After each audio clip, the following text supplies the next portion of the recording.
very exciting to be here after 2 decades of journey, getting into multiple stages like this, but still nervous after 20 years. But I think I'm really, really excited about the topic that's very close to my heart.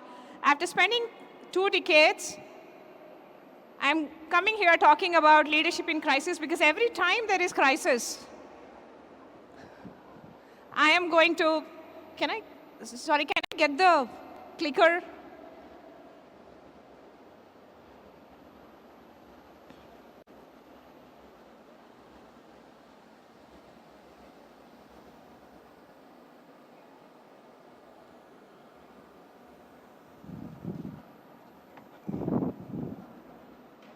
Clicker. Yes.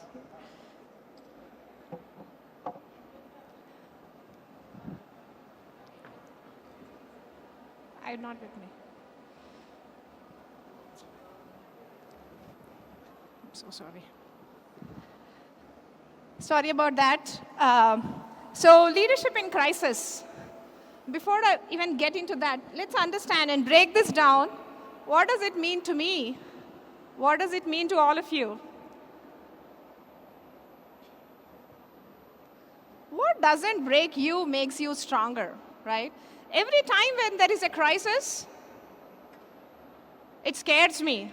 Even today, it scares me. I mean it.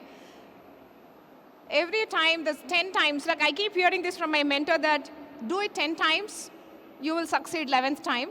But with crisis, I don't think so, right? Every time you have a crisis, there's a huge learning curve that comes there. But what is more critical is, are you breaking down or are you turning that to a growth opportunity, right? That's exactly what I meant in terms of what does it mean. Leadership in crisis is converting breakdowns into breakthroughs. That's exactly what I meant, that what kind of resilience that you're showing, turning that dip that you will have during crisis, are you learning and moving forward? Which means you're converting those breakdowns into breakthroughs. So with that, let me quickly introduce myself.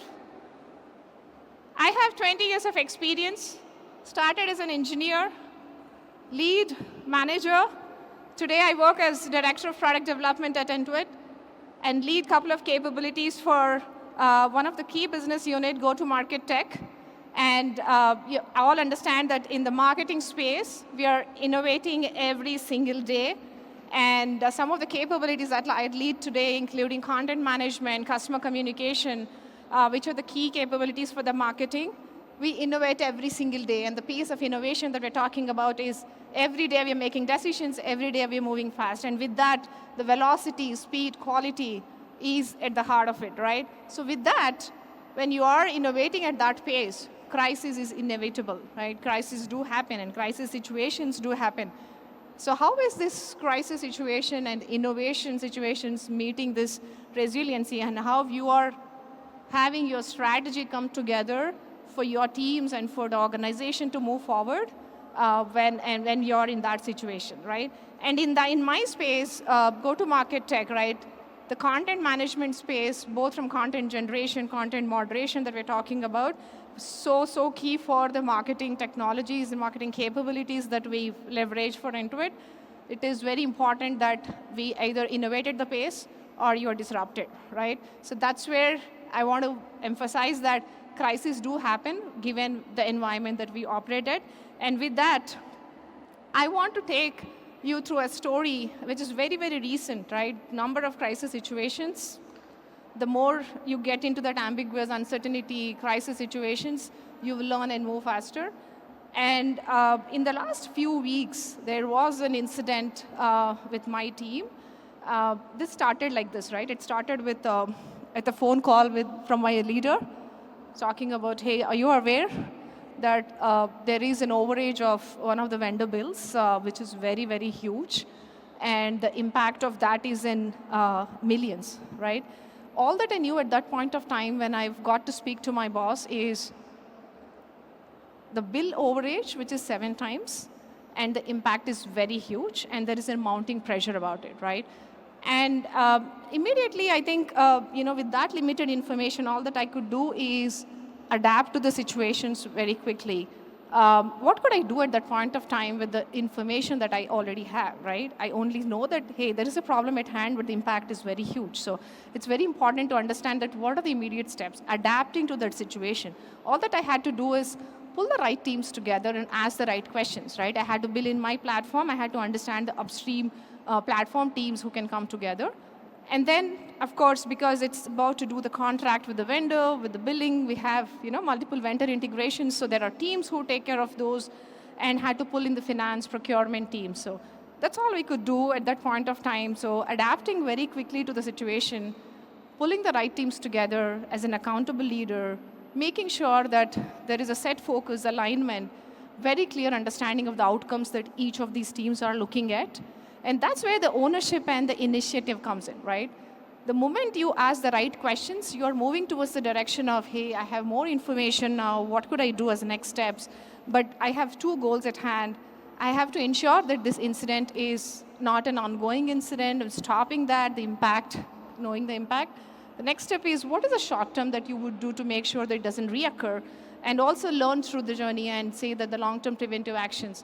During that process, you strengthen your team, you strengthen your platforms, but it was very, very important that when you learn more, you have to include more teams, and it's an ecosystem at that point of time, right?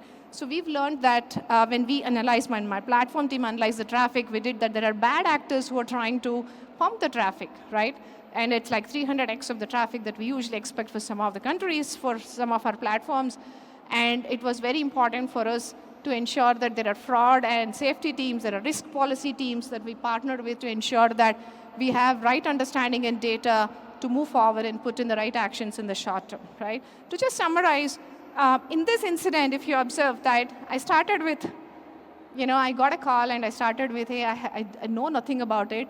The impact is so huge. Of course, it scared me, right? It scared me, but I had to quickly adapt, right? I'm not saying I knew everything when I started. I was very, very scared. Every time a crisis situation happens, I'm scared. And that's where I do break down, right? After 20 years, I do break down. But then what did I do? I think as an accountable leader, it was very important that being aware of yourself, what's happening, but at the same time, you're just adapting quickly, bringing the right teams together, asking right questions, making progress, staying aligned and focused, especially for the teams that they're very clear about the outcomes, right? So with this incident, I just wanted to summarize my learnings into three takeaways. Taking the driver's seat, right? What does it mean taking the driver's seat? I mean, we often use this, every day, right? Hey, please take the driver's seat. So what does it mean taking the driver's seat? For me, taking driver's seat is more broad than what I am seeing here, but I think stepping up as an accountable leader in the example that we took in the incident that I just had to go through, all that I could do is, as an accountable leader, bringing the right teams together and then asking the right questions. With that, what has happened is the alignment and focus has come in, right? That's exactly what the taking driver's seat mean. You have the teams aligned really well, that what they're focusing on. It's very, very important that brings in the right expectations for the team, right?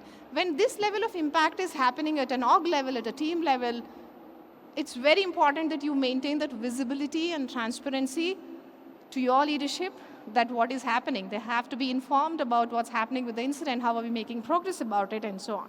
That's what driver's seat means. It's much broader than this, but that's one of the first key takeaway. And none of this in the incident making progress and coming towards outcomes was possible without staying customer first. We believe this is one of our values. Customer obsession is one of our values. We believe this very strong, and I can see that we live that every day. Customer first focus for me is basically when I had this incident, again, taking back to that incident example, I had to just ask questions, hey, what is the customer impact here? What is the use case at hand that you're talking about when you said there is an impact? You, of course, had an impact in millions, so that's mounting pressure, but are you staying focused that, hey, the customer impact, what is the customer impact? What are you immediately doing to mitigate that? If not, at the worst, stopping that impact to further grow, right? And then end-to-end understanding of your systems, right? Understanding your platform. Of course, this incident happened within my platform, and we were the ones who were integrating with the vendor at the last mile. But to begin with, I had to understand what's my upstream traffic looks like. What is the use case? Who's sending the traffic to me, right? Understanding end-to-end from the upstream to the time you have the last mile delivery. And of course, the business knowledge, right? As engineers and technologists, I think it was very, very fantasizing for us to say that, hey, very technology focused, but how are you marrying that, your use case understanding, your business knowledge understanding?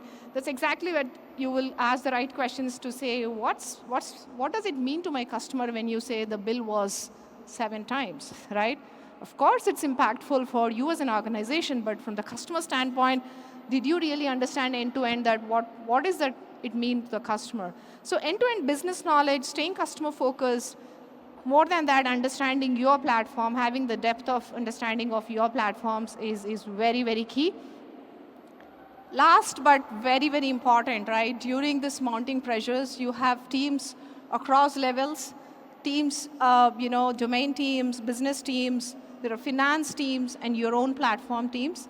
I think, how is this team supported under that mounting pressure, right?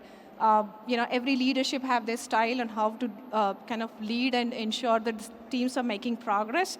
But how is the team staying motivated during that time and they have clear focus and alignment while this is happening?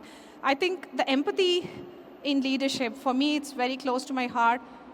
It worked really well for me, right? Understanding your team is the first step. Whenever I step into a new organization, I spend a lot of time with my engineers. I spend a lot of time with my teams because personally knowing your team, right? When the incident happened, when my boss happened, I did breakdown, right? My boss will not know, my team will not know what I'm going through, right? And maybe personally I'm going through something. The engineer might be going through personally something. Empathy in leadership for me is a rounded experience that you could give to your teams where you understand your team and you're taking the best out of them, right? You're supporting them, but you're also giving the clear focus, alignment, expectations while you're supporting them. That's what empathy means to me.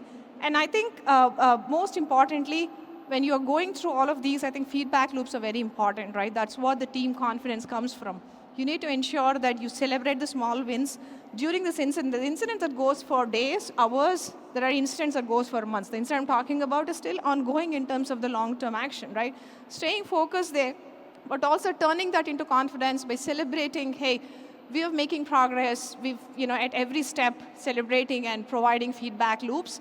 I think it's very, very key. And that's 3 takeaways. Just to summarize, take the driver's seat, make sure you really customer first, and we leave that value I said. And under the pressure, how are you protecting, supporting your team, and making progress?